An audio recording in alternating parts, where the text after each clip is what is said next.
Eto guys, pag-usapan natin 'to. Kasi nga po, itong, isa sa mga ebidensya di umano ni Zaldico nadiskubre na kung saan ang pinanggagalingan. Eto mga sangkay, hindi po tayo magbabase sa opinyon.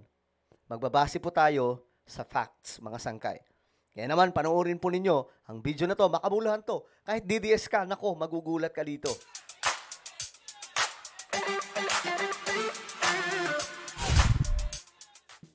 Guys, eto na nga mga sangkay. Nako, ako hindi pa ako makapaniwala mga sangkay ngayon sa mga nadidiskubre. Abay pambihira. Nadiskubre na kasi mga sangkay yung isa sa picture. Actually, ito po yung huli na debunk, no? The rest mga sangkay, puro katatawanan na po yung mga nauna mga sangkay kasi nagka-debunk na itong mga pasabog ni Zaldico na talagang hindi tumutugma sa katotohanan. Okay, nabuking mga sangkay na hindi marunong yung scriptwriter magkwento doon, mga sangkay. Ngayon, eto pa. Ito yung malupit. Yung sasakyan. Actually, pangalawang content na po natin tungkol po dito ito, mga sangkay. Pero gusto kong ulitin kasi alam nyo ba, naaasar po ngayon yung mga DDS. Kasi nga po, nilalantad natin yung totoo eh. Naaasar po yung mga supporters nila, yung mga kapwa nila. Pero ano magagawa natin? Ito po yung katotohanan eh. Hindi po ito opinion eh. Hindi po ito opinion. Ito po ay facts, mga sangkay. Ngayon, ito. Tingnan po natin. Anyway, bago tayo magtuloy-tuloy, syempre, sa mga hindi pa po dyan nakakapag-subscribe, tayo po ay road to 2 million subscribers na. Padami po tayo ng padami, guys, dito sa YouTube. Kaya naman, ano pang hinihintay nyo? Makikita nyo po yung subscribe button sa baba ng video na to. I-click nyo lamang po yung subscribe, i-click ang bell, at i-click nyo po yung all. Sa mga nanonood naman po sa Facebook, syempre, guys, i-follow nyo po yung ating Facebook page. Ngayon nga, mga sangkay, eto na. Shoutout pala sa lahat ng mga solid sangkay na nanonood ngayon sa mga palengke, sa mga tindahan, habang nagmamaneho o nagdadrive. Okay? Yung mga lahat ng mga kababayan po natin na nanonood ngayon na lagi po nakaantabay sa ating mga content. Shoutout po sa inyong lahat. Mabuhay po kayo. Salamat po sa inyong walang sawang pagtitiwala sa atin. Ngayon mga sangkay, alam niyo, sabi ko nga, kung totoo yung mga pasabog ni Zaldico, aba, babanatan natin si BBM. Dahil ayaw nga natin ng korap. Pero, mga sangkay, ang problema dito, sablay. Hindi makatotohanan. Tulad po nito. Ito po yung, kita nyo mga sangkay, ito po yung video na inilabas ni Zaldico. Ito daw po ay mga picture. Yan. Mga picture daw po ito sa labas ng bahay ni BBM ba o si Romualdez. Ngayon, ang problema nila, mga sangkay, ang problema dito sa script nila, hindi nila inalis itong nakadikit na may nakalagay na 8L. Ngayon, anong mayroon dyan? Yan po ay conduction sticker. Yung sticker na yan, makabuluhan yan. Dahil may mga malalaman po tayo dyan. At ngayon, mga sangkay, sa sobrang tanga ng scriptwriter nila, hindi po nila naisip na tanggalin ito. Ngayon na, booking. At alam nyo, ito na ang nangyari. Basahin natin itong komento, mga sangkay. Kasi naipaliwanag ko na ito. Gusto ko naman yung iba naman yung nagpapaliwanag. So, eto na nga, sabi po ni Attorney Carlo Ibanez. So, eto na nga ang plot twist. Yung conduction sticker daw ng kotse sa picture ni Zaldi, registered sa Davao. Nako! Yari, mga sangkay. Dito pa lang, alam nyo na. Alam nyo na, mga sangkay, kung ano yan. Anong ibig sabihin yan? So, ang ibig sabihin, galing sa Davao ang scriptwriter ni Zaldico. Isipin nyo mga sangkay, eto pinaratang nila ito kay BBM ba o kay Romualdez? Parang kay Romualdez po ata. Ako mga sangkay, in my honest opinion, ako mga sangkay ay medyo kumbinsido na malaki po ang kinalaman ni Romualdez dito. Pwede pa nga pong siya ang mastermind. Dalawa sila ni Zaldico. Pero mga sangkay, ang problema sa statement ni Zaldico, dinamay niya si BBM. So doon pa lang, trying hard na po. Imposible. Biruin mo, ang kaisa-isang presidente, since Ferdinand E. Marcos, yung tatay niya, until now, siya lamang po ang nakapagbunyag at gumawa ng hakbang para po patumbahin ang sindikato ng mga magnanakaw, ng mga kurap.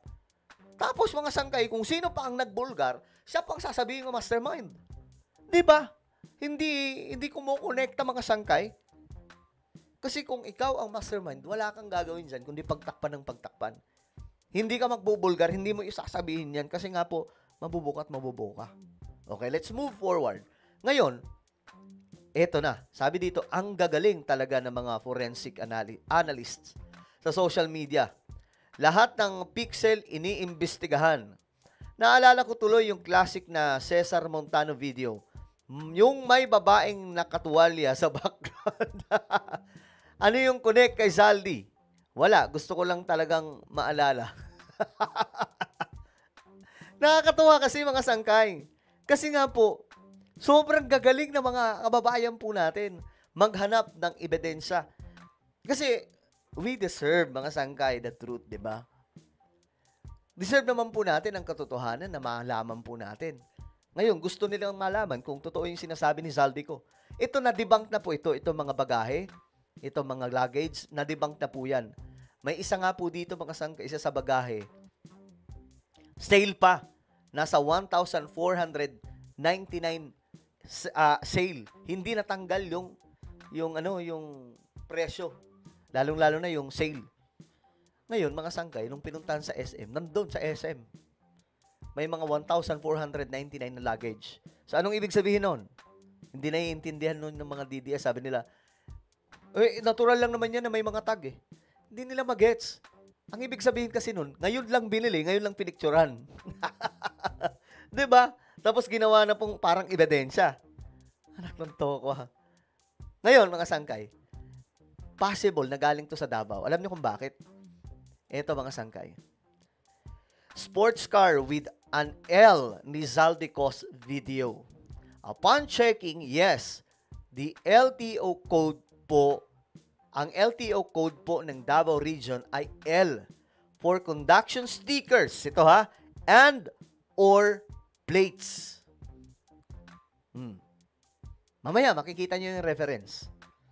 So, may conduction stickers or plates, nakikita na po kung saan nanggagaling o binili ang isang sasakyan.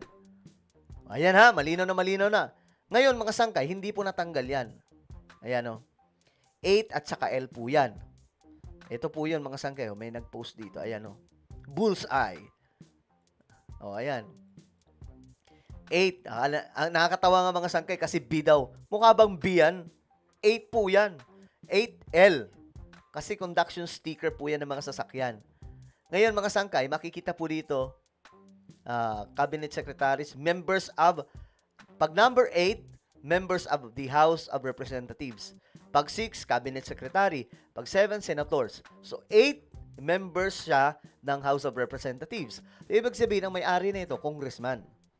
Ngayon, mga sangkay, tingnan po ninyo, Davao Region. Ang L ay sa Davao Region. Ibig sabihin, sa LTO, mahanap na po doon kung saan nanggagaling. So, anong meaning dito? Ang ibig sabihin lamang, mga sangkay, ang nag-send ng video na to, yung parking area, galing po, ang pagmamay-ari po ng isang kongresista na nasa Davao Region. Now, who is that person? Kayo na po ang mag-comment. Who is that person? Ngayon, para tumibay-tibay, kasi ayoko magbigay ng opinion na, parang opinion na siguro, ganito yan. No. Ito ngayon. L is assigned to Region 11 Davao Region. Mga sangkay. Yan o. The vehicle registration plates of the Philippine system also shows L Region. Ito, sa Davao din po siya, mga sangkay. Historically, LTOs confirmed that new Davao Region plates have first letter L. Okay, ayan, mga sangkay. Mas madali po nating mahahanap yan. Ayan po. At least may mga link, di ba? na makikita po natin mga sangkay. So, ang letter L ay mula po sa Davao Region. Ayan po, mga sangkay. LPD. O, ayan, ha? Gets na? So, ganun din po, mga sangkay, sa conduction sticker. O, balik tayo. Ito pa, mga sangkay. LTO templates now require region information. LTO's new specs for temporary conduction-based plates require that the region it was registered in must printed. Ito, mga sangkay, tingnan po natin. Ito, mayroon po ditong ano eh. Saan ba yun? Ito yung information. Oh, ito mga sangkay para mas mag-gets po natin. A, B, C, D, E, F, G, H, I, J, K, L, M, N, O, L, M, N, P. Ito. L. Saan ang gagaling? Davao Region. Now, ang tanong, sino may-ari nun? At papaano kinunan yan na ngayon isinisiwalat ni Zaldico at isinisisi kay la PBBM? Kung ang nagmamay-ari pala ng sasakyan na yan ay mula sa Davao Region, ibig sabihin ang bumabato ng mga picture na yun ay galing doon. Tama po, mga sangkay. Booking, bistado, mga kababayan. Yan ang problema, mga sangkay. Kasi ang gagaling po talaga ng mga yung mga netizens ngayon eh. Marunong po talaga, matatalino eh. Biruin mo, kahit ngayong bag, yung tag, in-scan nila, hinanap po sa SM, nakita. Bagong bili pala, tapos pinicturan. Dito mga sangkay, buhol-buhol na po. Yung ebidensya, di umano. Evidence! Wow! Ebidensya pa. Ang gagaling. O, ayan. Ngayon, wasak sila. Ngayon, ang tanong ko sa inyo. Kung galing sa Davao Region, ang sasakyan na ito, na pinakita ni Zaldico, na isinisisi kay Romualdez at kay BBM, ang tanong, i-comment nyo to kanino posibleng nanggagaling ang sasakyang ito? Sinong congressman ang naiisip nyo mula po sa Davao Region? Comment down below, guys. Alright, so ano po ang inyong opinion? Comment lamang po. Meron po tayong YouTube channel, Sangkay Revelation. Hanapin nyo po ito sa YouTube ngayon din. Kapag nakita nyo na, i-click nyo po yung subscribe, click ang bell, at i-click nyo po yung all. Alright, guys, ikalat nyo po ito para malaman po ng mga Pilipino. Mahalaga po itong content natin ngayon. Diyos mio, Marimar. Okay, God bless everyone. Mag-iingat po ang lahat.